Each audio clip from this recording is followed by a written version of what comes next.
Felt that. Knew that was going to happen. There we go. Let's go. Hey! It's all good. It's fine. Now, how we say hello, we say Jumbo. So, Jumbo, everybody. My name is Matt. Going to be your safari guide as you travel through Harambe Wildlife Reserve. No sense spot a guide above you. Help you identify the animals that we see on the reserve today. Might not be able to see all of them, but there's a good chance you'll see a lot of them. If you folks are taking pictures, great. Have the cameras out, ready to go. Have them set on the motion setting or this sports setting.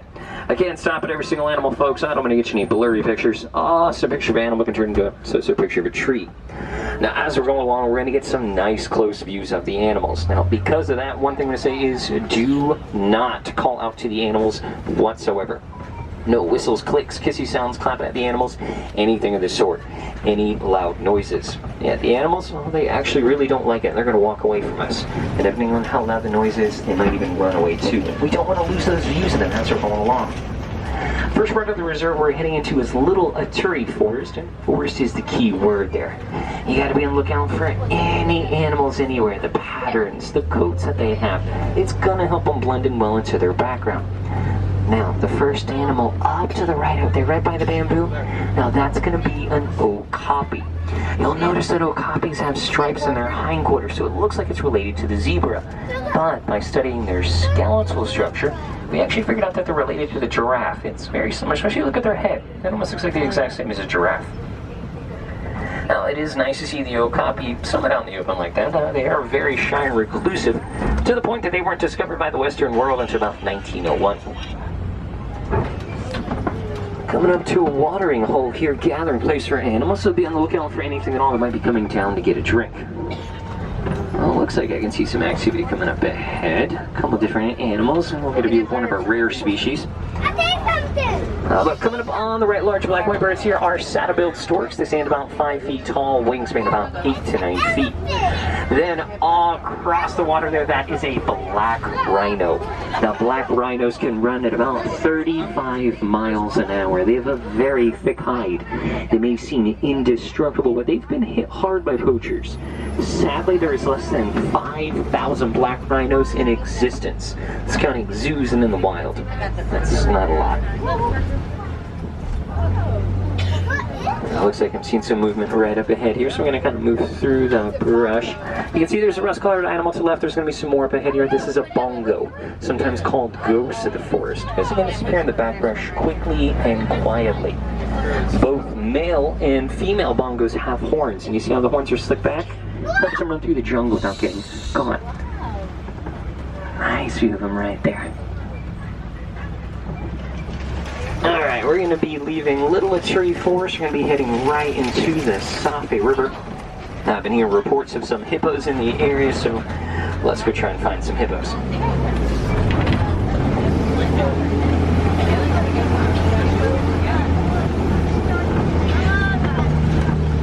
Keep a lookout.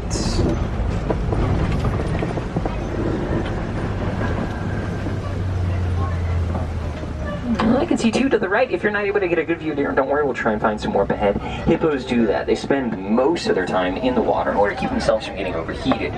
They can hold their breath around 5-8 minutes at a time.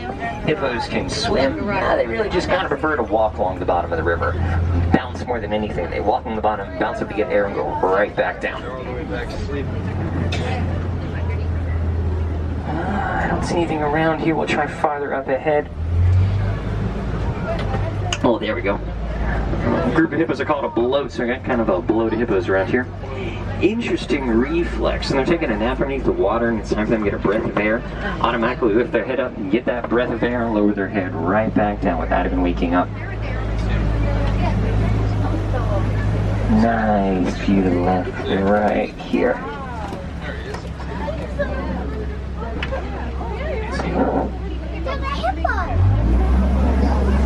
Largely nocturnal, coming on the land at night in order to graze upon the grass that's along the riverside.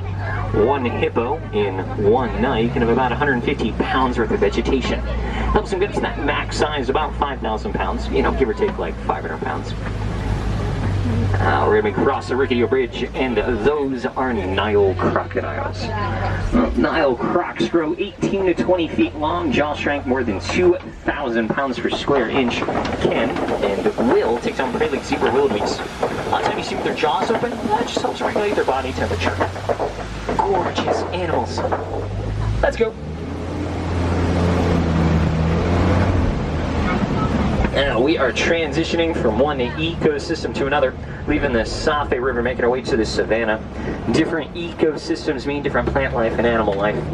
We're going to go see what we can find.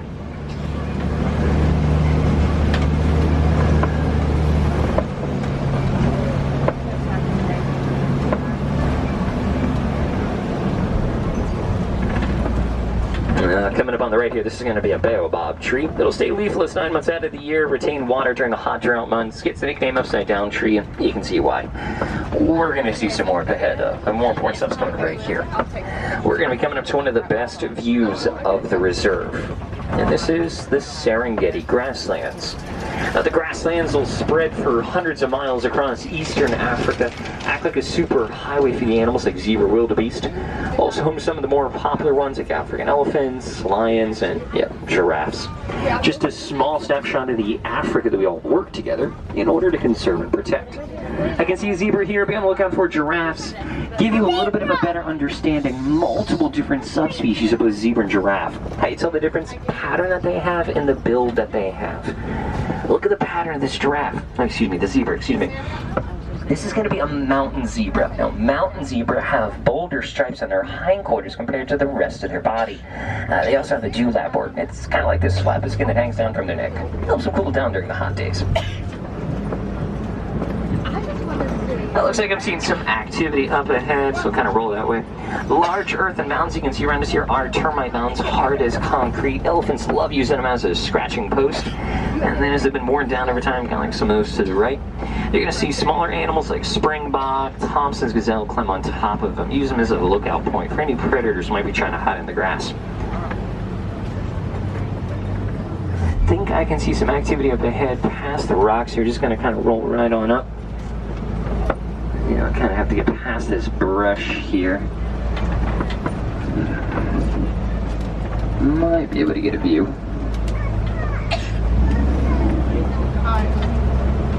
Oh, looks like they might have moved on. Well, most of the activity doesn't look it's up ahead, but you can really see a lot of signs of activity around here. A lot of trees that have fallen down. Oh, well, elephants will do that. Just going to knock the trees down so you get to the vegetation at the top. Giraffes, of course, will eat the undersides of the trees which are let light in. You can always tell the tallest giraffe in the area based off of how low the vegetation is hanging. Notice it's all kind of the same height. Zebra and antelopes then work together in order to mow down the grass, which will let little nibblers like gazelles, warthogs, springbok trim up the edges. In a truly balanced ecosystem, always plenty of food for everyone to eat. Looks like there's some activity scattered around here. You always have to check up in amongst the brush for any giraffe activity. That pattern that they have, it just helps them blend in and disappear. Now we're going to get another view of the mountain zebra off to the right there. One of my favorite things about mountain zebra, they have a zipper line down their back. None of the other zebras have that. Oh, coming up on the right here, small to gazelle. This is a springbok, full-grown adults despite their size. Springbok are incredibly fast. They have been clocking at about 55 miles an hour.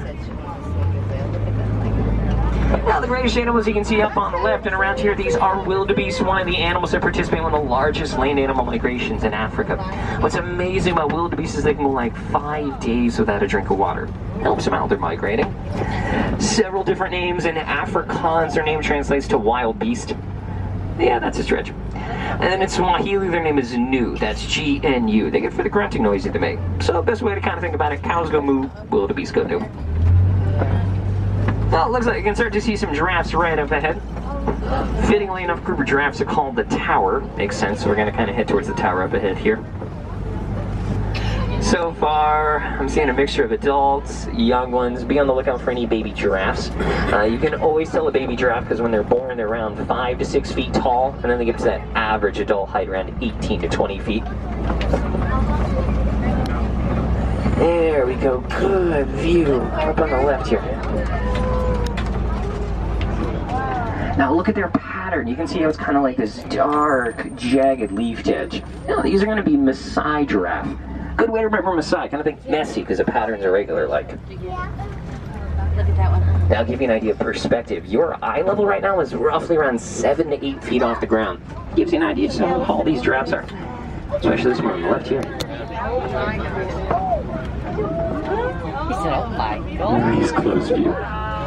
Alright, so we're going to be heading towards the elephant country. One of the ways you can tell, there's some more fallen trees. There's a watering hole up ahead I like to check out. So we're going to see if there's any activity or any signs of activity. Let's see if our luck holds out. We've been doing pretty good so far. Well, currently right now we do have researchers working on the reserve. They are studying the elephants' vocal patterns. We're hoping that by understanding how they communicate, we can better protect them out in the wild. We made headway. We figured out that elephants don't like the sound of bees, so to handle the conflict going on farmers' land, eating the crops, which is causing contentions, and sadly sometimes elephant life is lost. Well, with the beehive fences that are being made, elephants are staying away. The farmers still have their crops, and they also get a cash crop from the honey. Like this literal win-win for both sides. Good view to the left right there. So we are currently holding right now because there's an animal blocking the way up ahead. Not in front of my truck, but a couple of trucks up ahead. Animals do have right of way in our reserve, so if they decide to just walk in from the truck and stop, we let them. This is their home, not ours. Giraffes, rhinos, ostriches, they have a tendency to walk in front of trucks, walk out in front of trucks, walk back in front of trucks, and sometimes just stop and stare at trucks. So, yeah, it slows things down. To the left there, you can see the cattle. Those are Nkoli cattle. Horns around 5 to 6 feet long from tip to tip. Both male and female Nkoli cattle do have horns, and they're not kept for food. They're kind of kept as like a status symbol. So the more Nkoli cattle that you have, the wealthier that you're considered. So a good view of the elephants right now.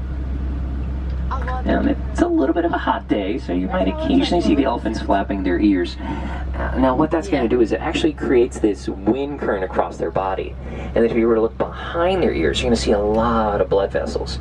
So it's yeah, so these three right here are females. So like I said, both male and females do have horns. You can kind of see the horns are slightly different for each of them.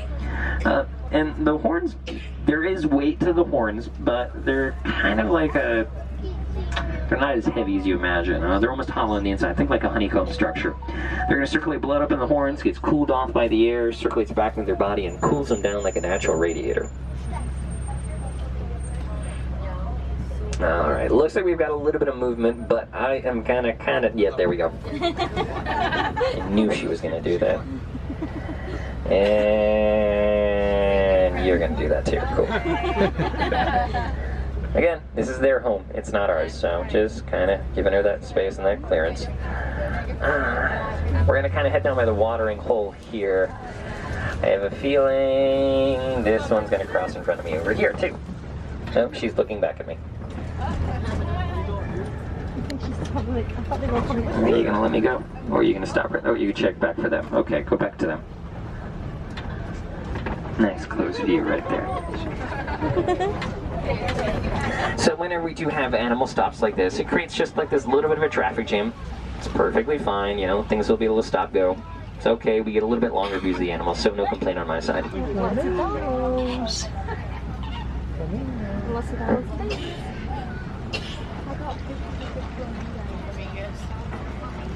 I'm going to be coming up to a flock of greater flamingos here. Now, greater flamingos are the lightest pink and largest of the flamingos. And they get that pink coloration from the beta carotene, which is in the crustaceans at the... When a flamingo is hatched, it's all gray. Obviously a few gray flamingos here. These are young ones.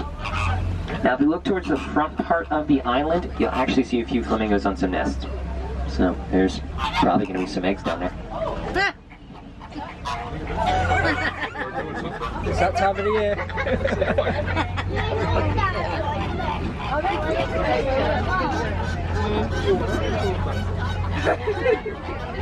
Alright, so it looks like we're on the move again. I think I heard over the radio, sounded like the animal was kind of out of the way, so we'll go see what it is. We are going to be rolling into rhino territory. It does get a name for the amount of rhino activity that's usually seen around here, so gotta be on the lookout. I didn't hear over the radio if it was a rhino or an ostrich, so let's see which one it is. It better not be an ostrich. Oh, it was a rhino. as beautiful animals as white rhinos are, and rhinos in general, they are still being heavily poached for those horns. Now, if you look at their horns and really look at their horns, you're going to see they're different. Rhino horns are made of compacted hair or keratin, the exact same thing as our fingernails and hair. Barely, if any, medicinal value whatsoever.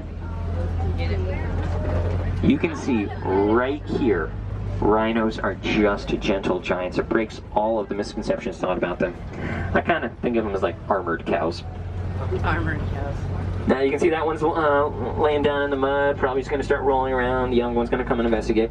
The reason rhinos roll around the mud, exact same principle as elephants. It protects their skin from the hot sun, it cools them down. It'll also protect their skin from any insects as well. Cute view right there.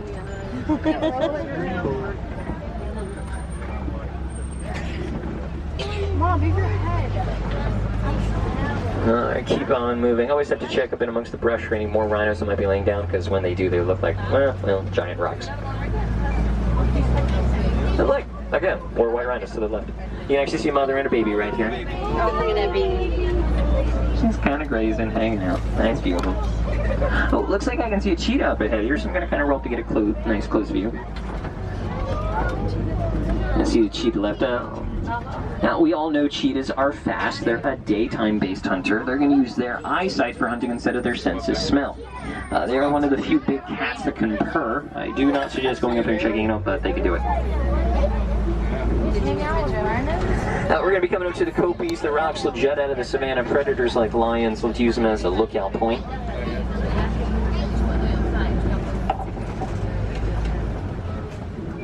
Two female lions on the front, so we're going to pull around the bend and get a clear view of them.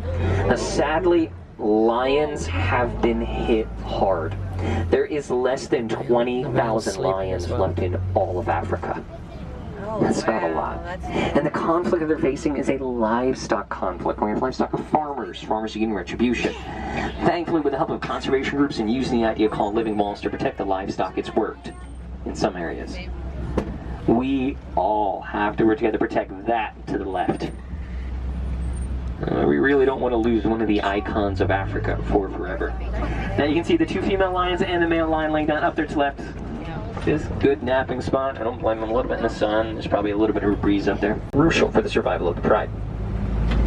I don't know what that is. We'll keep moving around the bend here. I don't know if we're going to be able to get as clear a view of them as we did on that side. Unless they get up and walk over here, but we'll keep an eye out. That's a tree. Look, there's one of them. Oh, well, that's a water buck up to the left there. Their fur has this oily secretion. If they ever feel threatened, they'll just dive in the water to get away. And they're almost like basically waterproof. Some warthog burrows right around here. Oh, okay.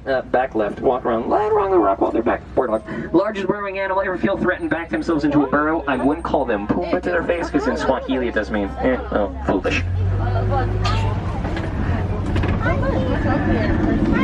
Brown and white elm right here is a Bontebok. Coat has a purplish tinge to it. And another water buck coming up on the right.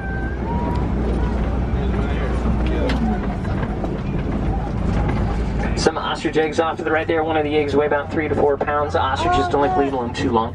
Don't worry about the eggs though, incredibly strong. If you and an adult male could sit on an ostrich egg nest and they wouldn't break. Let's see if the warthogs moved on over. You're still going to be able to get a view of them. Yeah, nope.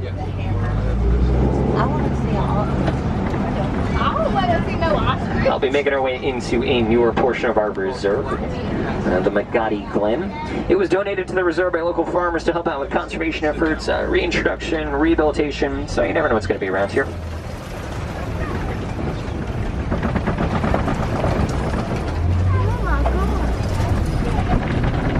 Now we are on the outskirts of the reserve. And it does look like the reserve has been doing some innovation work with the wardens, and it looks like one of the wardens is currently raising some Nigerian dwarf goats to help out with the local village. So we're going to keep on moving.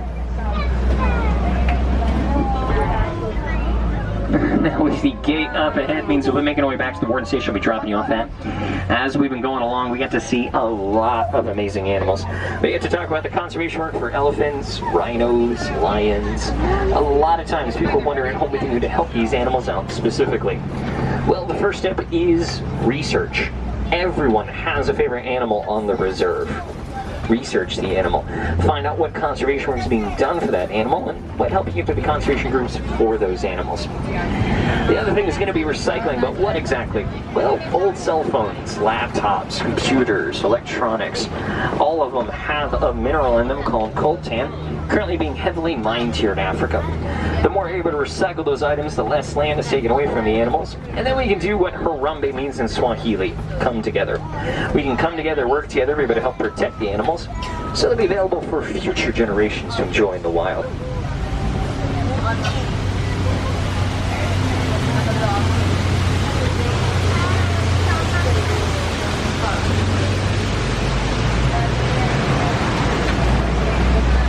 We're just going to cut right through here. I'll be dropping you off at the nearest warden station. From there, just be a short walk back to Harambe Village.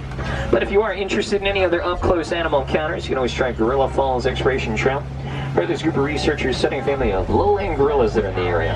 There's a meerkat lookout point, an underwater hippo viewing area, and at one of the research stations, there's a colony of naked mole rats. Always need to check out.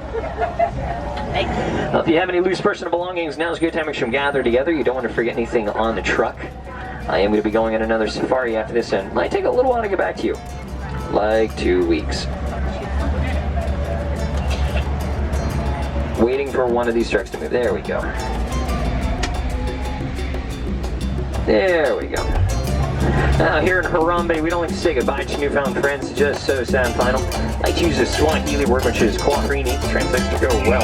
So, kwaherini folks. Jamba.